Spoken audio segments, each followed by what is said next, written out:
Sir, kada expand ko po ninanakawan naman ng tumatao kaya nalulugi. Okay, so kailangan nyo po ng training about sa operational management.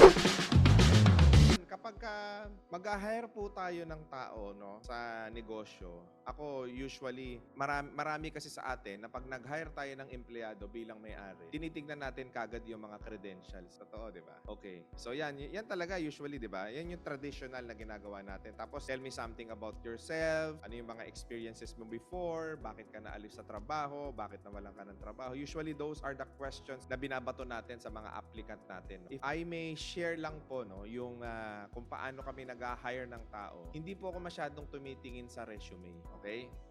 Ang tinitignan ko po usually talaga is yung itong mga tanong na to, no? Ilang taong ka doon sa naging trabaho mo before, no? So kapag kayan usually ang inaabot lang 6 months, 1 year, hanggang 2 years. So magduda ka na. Bakit hindi siya nakakatagal sa trabaho? Ibig sabihin, may problema yan sa ugali. Okay?